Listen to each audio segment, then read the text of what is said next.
जय हिंद बच्चों, कैसे हो? उम्मीद करते हैं आप लोग अच्छे होंगे। प्यारे बच्चों, आज का क्लास लेके फिर आप सबके बीच उपस्थित हो गए हैं। आज का क्लास जो हमारा है वो है कक्षा 10 विषय विज्ञान एमसीक्यू प्रश्न के लिए। इससे पहले आप लोगों का एक क्लास लग चुका है जो पार्ट 1 है। अगर आप लोग वो क्लास नहीं देखे हैं तो सबसे पहले जाके उस क्लास को देखें, तो एक क्लास आपको बेहतर समझ में आएगा। आज के इस क्लास में हम लोग एमसीक्यू प्रश्न यानी बहुविकल्पी प्रश्न के बारे में अध्ययन करने वाले हैं, जानने वाले हैं।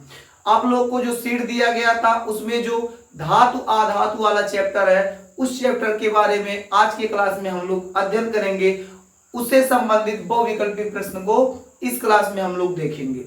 तो चलिए बिना समय गंवाए आज का क्लास स्टार्ट करते हैं। तो आप लोग सीट लेके उम्मीद करते हैं बैठे होंगे। नई सीट आपके पास है तो परेशान होने की आवश्यकता नहीं है। अभी यहाँ स्क्रीन पे अभी यहाँ पर आपका सीट चलेगा, वहां से आप क्वेश्चन कर पाएंगे। आइए देखते हैं।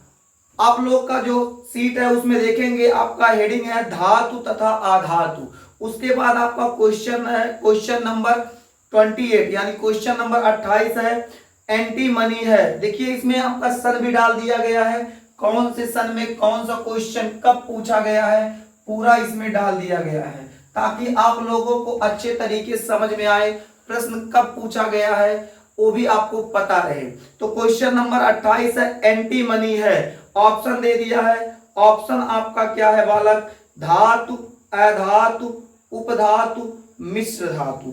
तो यहां आपका ऑप्शन हो जाएगा एंटी मनी बालक उपधातु है। क्या है? उपधातु है। सबसे पहले हम इसको थोड़ा सही कर ले, इसका साइज सही कर ले।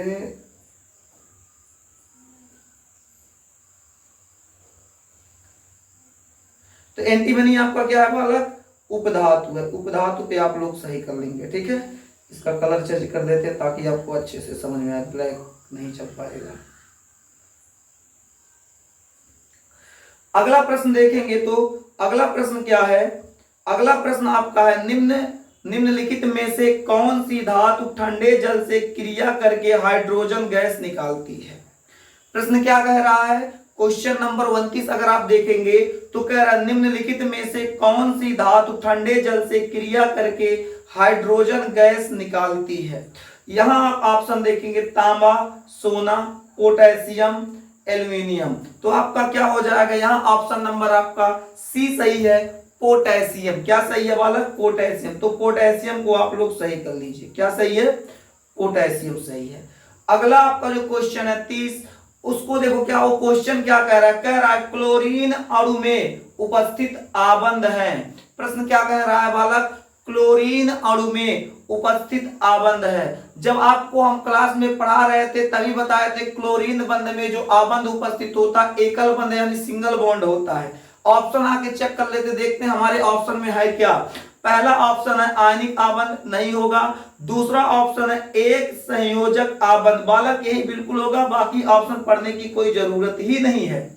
तो हमारा ऑप्शन कौन सही हो जाएगा? ऑप्शन हो जाएगा बी। आगे है एनटीपी पर अधातु जो द्रव अवस्था में पाई जाती है। प्रश्न क्या कह रहा है? क्वेश्चन नंबर 31 एनटीपी पर अधातु जो द्रव अवस्था में पाई जाती है क्या है? Chlorine, bromine, chlorine, iodine. बालक ब्रोमीन पे कर लो, ब्रोमीन आपका सही हो जाएगा। आगे आपका क्या दिया है? आधातु है। क्या है? आधातु है। आधातु इसमें से कौन सा है? माफ कीजिएगा, क्वेश्चन आधातु नहीं धातु दिया है। क्वेश्चन नंबर 32 कह रहा धातु है।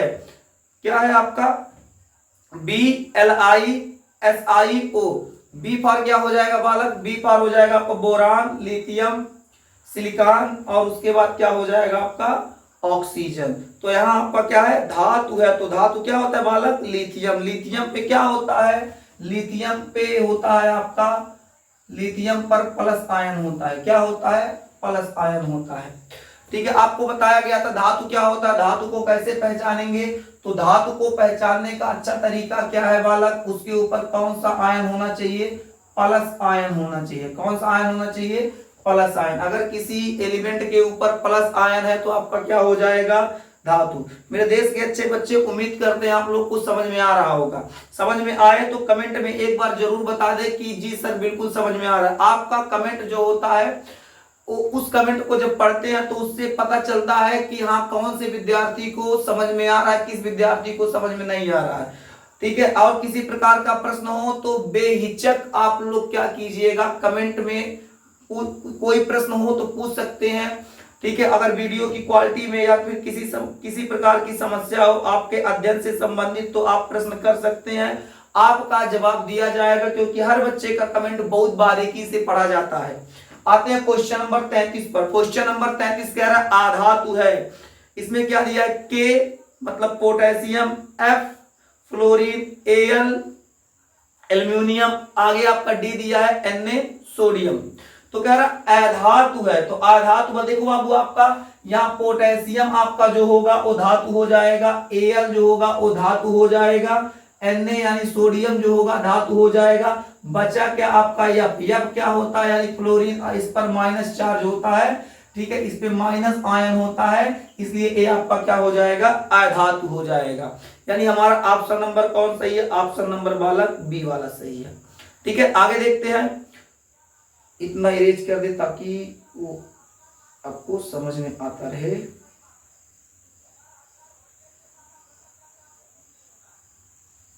आगे देखते हैं, इसमें ऑप्शन याद रखिएगा कौन सा ऑप्शन है, इसमें बी वाला।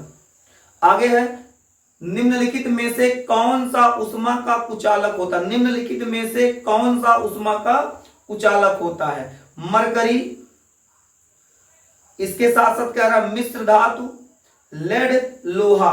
देखिए बाबू मरकरी, मिश्र धातु, लोहा ये सब उष्मा के सुचालक होते हैं। यानी आपका जो लेड दिया है, लेड जो आपका इसमें लेड दिया है option number C, option number C जो आपका लेड दिया है वो क्या होता है, उष्मा का कुचालक होता है। यानी इसमें आपका ऑप्शन नंबर सी सही हो जाएगा बालक। क्या सही हो जाएगा, ऑप्शन नंबर सी सही हो जाएगा। आगे देखते हैं क्वेश्चन नंबर 35। निम्नलिखित में से कौन सी धातु सामान्य ताप पर जल से क्रिया करती है। इसमें ऑप्शन क्या दिया है, कॉपर, लोहा, मैग्नीशियम, जिंक, सोडियम, कैल्शियम। तो यहां बालक आपका सही ऑप्शन हो जाएगा option number D, option number D. Option number D आपका क्या है, सोडियम, सोडियम और कैल्शियम। ठीक है, ये इसका संकेत होता है सोडियम और कैल्शियम का, ये आपका संकेत हो जाएगा। यानी आपका कौन सा ऑप्शन सही है बालक, तो ऑप्शन नंबर आपका डी वाला क्या है, सही है बालक। आगे देखते हैं क्वेश्चन नंबर 36। फफोलेदार कॉपर में कॉपर की प्रतिशत मात्रा होती है। आपको क्लास में ही बता दिया गया था कि फफोलेदार जो कॉपर होते हैं उसमें कॉपर की प्रतिशत मात्रा कितनी होती है, 98% होता है। कितना होता है बालक, 98%। तो यहां आपका ऑप्शन कौन सही होगा, ऑप्शन ए सही हो जाएगा। कौन सा, ऑप्शन ए। Question number 37। अगर आपको समझ में आए तो बाबू क्लास को लाइक जरूर करें और अपने मित्रों के पास शेयर करेंगे। इससे क्या होगा बालक, इससे ये होगा कि आपके साथ साथ आपके मित्र भी अच्छी तरीके से बहुविकल्पी प्रश्न कर पाएंगे और उन विद्यार्थियों को एग्जाम हॉल में समस्या नहीं होगा। मेहनत से बिल्कुल लगन से पढ़िए, अच्छे से पढ़िए, ताकि जब एग्जाम हॉल में बैठे तो पड़ोसी बेचारा देख के परेशान हो जाए, कितना यार कितना क्वेश्चन कर रहा है। ठीक है, और दूसरी बात आप लोग समय से विद्यालय जाइए, कोचिंग वगैरह समय से जाइए। और एक बात और कि माता पिता का बात आपको बहुत ध्यान से मानना है। ठीक है ना, माता पिता का बात मानिए। आपको शायद याद ना हो तो आपको याद दिला दे, किसी बात को लेकर जब तुम रूठ जाते हो, पापा की सिफारिश पर खाना नहीं खाते हो। किसी बात को लेकर जब तुम रूठ जाते हो, पापा के सिफारिश पर खाना नहीं खाते हो, हथेली पर थाली लेके माँ खुद आती है, निवाला तोड़ के अपने हाथों से खिलाती है। तो माँ का जो प्रेम है आपके प्रति, उस प्रेम को टूटने ना दीजिएगा। बेहतर रिजल्ट के साथ बताइएगा कि हाँ हम माँ बहुत मेहनत से पढ़ रहे थे। आते हैं क्वेश्चन नंबर 37 पर। Question number 37। वह प्रक्रम जिसके द्वारा सिल्वर पर काली परत तथा कॉपर पर हरी परत बन जाती है, इसको हम लोग क्या कहते हैं, उदासीनीकरण, ऑक्सीकरण। उसके बाद है आपका अगला ऑप्शन अपचयन, संक्षारण। संक्षारण बालक सही हो जाएगा। आते हैं पीतल है, पीतल बाबू बहुत पहले ही बता दिए थे, पीतल क्या होता है, मिश्र धातु होता है। क्या होता है, मिश्र धातु होता है। अब जहां कहीं ऑप्शन में मिश्र धातु दिखेगा वही ऑप्शन सही हो जाएगा। ऑप्शन नंबर कौन सा सही है बालक, तो इसमें ऑप्शन नंबर आपका डी सही है।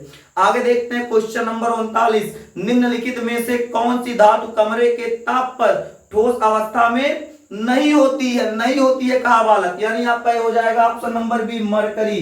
क्या हो जाएगा, मरकरी। आगे देखते हैं निम्नलिखित में से कौन अधातु है, क्या रहा, क्या कह रहा है, निम्नलिखित में से कौन अधातु है। इसके बाद इसमें देखिए आपका CrFeHeHg, आपका यहाँ ऑप्शन हो जाएगा He, हीलियम। कौन सा, He, option number C helium, He हो जाएगा बालक। आगे देखते हैं क्वेश्चन नंबर 41, क्वेश्चन नंबर 41 क्या कह रहा है, बाह्यतम कोश में 7 इलेक्ट्रॉन वाला तत्व है, बाह्यतम कोश में 7 इलेक्ट्रॉन वाला तत्व है।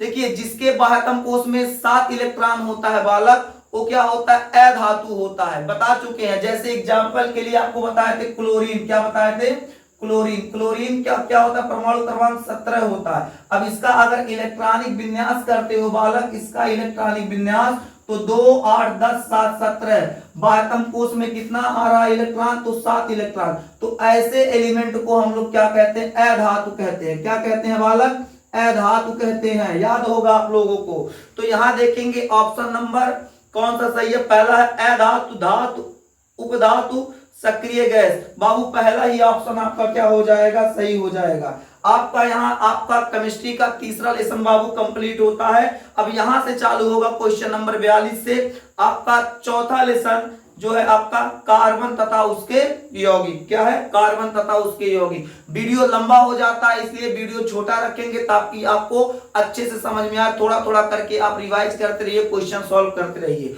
तो आज का क्लास यहीं तक रखते हैं, फिर मिलते हैं आपसे अगले क्लास में। तब तक के लिए जय हिंद।